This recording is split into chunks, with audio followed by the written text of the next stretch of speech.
I don't follow the Penguins very much, but I do know that they should sell. The Pens should sell. They're not good. The Pirates are going to be better this year than they were last year, but I still think they're going to be around 500. And then the Steelers should ditch Russ and go with Fields. Were you happy? I'm a Ravens fan, so. So what did you do? Did you root for the Chiefs? I didn't really watch. I mean, obviously I saw the highlights, but I guess I was rooting for the Eagles. Oh, just dominating. I'm a Penn State fan. Okay. I watched Saquon, so I was rooting for Saquon. Yeah, that's reasonable. I'm from Willie Stargell's hometown of Alameda. This is my 61st trip to the Burgh. Tons of family and friends here. And what I love about this city is the send-off throughout every hockey game for the Flower. Marc-Andre Fleury represents everything the city stands for, everything Canada stands for, and I could not be happier to be here right now. Let's go Pens, let's go Pirates, and Steelers next year. And that can't happen. What about the Steelers? What do they need to do to take the crown from the Ravens? I actually liked that they were interested in Trevor Lawrence. I feel like Trevor Lawrence wouldn't actually be a bad pickup for them. I think Aaron Rodgers would be the worst pickup in history for them. Yeah. If they go get Aaron Rodgers, I think they'd be worse than last year. I think they're better off with Russ because at least he's not a locker room cancer. But the Trevor Lawrence thing turned out to be false. Like, it was a stupid. Yeah, but I like the idea of trading. I like the idea of it too. They would have to give up first rounders and stuff for it, but I don't hate that idea. And also, I feel like they need someone to pair up with Pickens and not put so much pressure on Pickens, because Pickens is their best receiver, and they don't have a lot outside of him. Yeah. So I feel like if they got someone, say I don't know, Deebo Samuel or Garrett Wilson to pair up with Pickens and take a lot of pressure off him and probably get him more catches. All right, welcome back to Let's Talk Pittsburgh Sports. We're moving on to our next segment here, talking a little bit of Steelers. It's after the Super Bowl, things are dying down, but in the NFL, things are never dying down. There's always the rumor mill, and before you know it, it's going to be middle of March, and we're going to be signing free agents or not, but there'll be teams signing free agents. And there's still a lot of quarterback talk in Pittsburgh, and that's always going to be the conversation until they find their guy. I think the front runner obviously is Justin Fields, and I'm okay with that because I think the ceiling is higher with Fields than some other options. But there's also a chance, it doesn't work out. Okay, we win 6 games, we get a higher draft pick. That would be the best thing for this franchise, actually, in my opinion.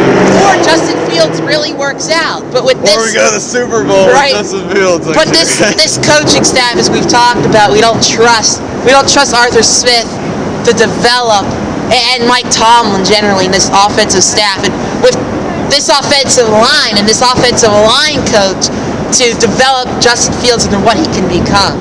And as we've said, his comp is Jalen Hurts, who went to the Super Bowl, but you have all the coordinators he's been under, Shane Steichen, now Kellen Moore, and that offensive line, Saquon, those receivers, it's very much different from what the Steelers have. And I think the Steelers want to be the Eagles. They want to be that hard-nosed, tough football team on offense, but it just turns into conservative nothing most of the time with their offense. So there's Justin Fields, right? But there was a big rumor, and it turned out to be a false rumor, but there was a big rumor, and we want to talk about some trade scenarios, some other free agents that are out there. There was a rumor about Trevor Lawrence going to the Steelers. So this was false, that the Steelers had called about Trevor Lawrence, and this was, not at all true. Yeah, it was heavily, the Jacksonville reporter for ESPN said that he talked to Jacksonville management. They said that never happened. And I thought it was weird because the Jags don't even have a GM. Yeah, they don't have a GM yet. I interviewed somebody. I want to talk about that concept because now Trevor Lawrence obviously isn't the case, but there are guys who have talent out there that could be available for trade, right? Matthew Stafford, right? We know how good he is, and he would certainly, you would think, elevate this offense immediately. Now he wouldn't have Sean McVay here though, And, he's been talking about retiring. How much, does he have 1 year, 2 years left in him? That's the risk there. We know how great of a player he is. And then you have a guy like Kyler Murray, who the Cardinals probably are questioning at this point. He's had some struggles with he's a little pessimistic, a little prickly, And that reminds me of another quarterback who's in the free agent market. Who will be in the free agent market is Aaron Rodgers. So I would be for, and like we've said, this team needs to take risks. I would be for giving up draft capital this year to go out and get, a Kyler Murray. Obviously not Trevor Lawrence, but Trevor Lawrence is obviously intriguing. Matt Stafford, if they feel like he can play for 2 to 3 more years.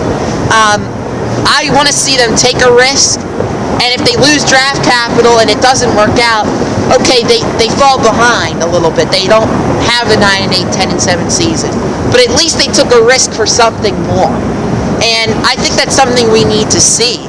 Now, if you go with Russell Wilson or Aaron Rodgers, it's going to be the same. Like, those guys aren't bad enough to lose to 11, 12 games. They're not good enough to take you to the next level, and we'll be where we are. But a guy like a Kyler Murray who has that kind of talent, he has trouble seeing the field, but I think when he's able to see the field over the line, he has protection. He's pretty damn good. We know his athleticism, right? He has at least 3 or 4 more good years left in him. And Matt Stafford, we know how good he is from the pocket. So I don't know where I'm getting at here, but there's a lot of options. There's a lot of options.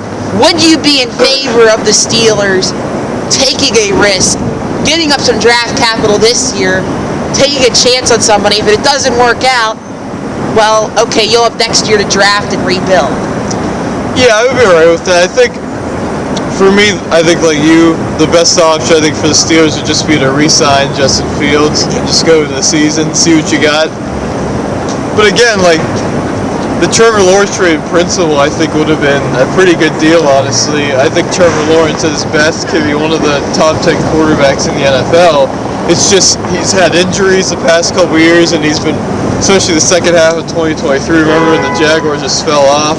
And then last year he was hurt, and he got, really hurt by Azeez Al-Shaair. That's a dirty guy right there. Yeah, dirty hits. But, yeah, I think he has so much talent. The thing is, for any of these quarterbacks, like Trevor Lawrence, like Kyler Murray, like Justin Fields, would the Steelers coaching staff be able to unlock the talent that they have inside, that they haven't exhibited yet? I just don't see that happening. That's why with any acquisition, the Steelers get a quarterback. They're more than a quarterback away to start off from being one of the better teams in the AFC and the league. But also they're a good coaching staff away. Right, and that's the risk. That's the problem. Is okay, you get a Matt Stafford. Is he going to be the same at his age without Sean McVay? Trevor Lawrence. We know we heard reports about how he may not be as passionate about football as he should be. And I thought he was with a pretty good offensive coach, Doug Peterson, and he stunk. Right? Are the Steelers going to be elevated? Right? Or be able to elevate him? Now, he was in Jacksonville in his defense. Maybe that's where that lack of passion report came from, but I don't know if that's really true. Now, with Kyler Murray, we've seen things on the field that are concerning, such as, when things go bad, you just kind of see bad body language. We've heard about the video game stuff, not watching a lot of film. Yeah. But when you're as athletic as Kyler Murray and his playmaking ability, right, and you have his playmaking ability, you can kind of get away with that, at least for now. He's still in his prime, but there's only so many years of that left. So, and is Kyler Murray going to have the right offensive? It's just, there's a lot of, it would be a risk. It would be risky because of the other issues the Steelers have, but it's a risk that they should be willing to take. But Justin Fields, I think, isn't as risky as that, but it's more risky than, there's more room for potential and growth than with Russell Wilson or Aaron Rodgers. But this Aaron Rodgers, people keep talking about, I think the Steelers are the favorites to land Aaron Rodgers. No, we don't want that. No. And Deshaun Elliott even said, The people love Deshaun Elliott. And we do love Deshaun Elliott. He was like the Steelers' best He said player. leave his ass in the retirement home. He said. Yeah, it's That was just- a little mean, but we're kind of with you. It's just Deshaun. not a move that raises the bar for the Steelers, and it's not a long-term move. They need long-term solutions, not just short-term as well. So I just don't think it brings too much upside. I think Aaron Rodgers was pretty decent last year, but I think Russell Wilson was just about They're if about the Russell Wilson same. If Russell Wilson had a full You year, could argue Aaron is a bigger arm. He still can kind of move, but I mean Wilson I feel like he has 1 year left, Aaron. I don't see him going beyond one more year. And he needs stability as far as an offensive coordinator and offensive line to be successful at all. And I just don't see how Aaron. It just doesn't make a lot of sense for me. yeah, no, It would just be another reason to say the standard is the standard. We have Aaron Rodgers. We're gonna win 10 games or 9 games. But again, I think they have to make moves now with the years beyond. I think they should, unless they go all in, change the coaching staff, and go all in for a Super Bowl in the near term. I think they should look and make moves with 3 years, 4 years down the line. Yes. In mind. Because that's how long Mike Tomlin's still around for. Are we really gonna win? No matter what moves they make with Mike Tomlin. I speak for a lot of Steeler fans. It's been stale. It's been a lot of the same stuff. The defensive coordinator hires. I mean, we had Keith Butler for all that time, and Terrell Lawson. I don't think raises the bar.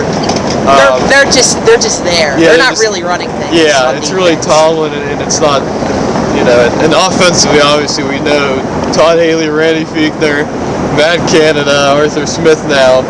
It's just not. These are just terrible hires. Yeah. Over and Yeah. over again, and that starts with the head coach, but it's the overall staff. It's just, and even O-line with Pat Meyer, we like Pat Meyer, but it's not good enough. We very much love Pat Meyer.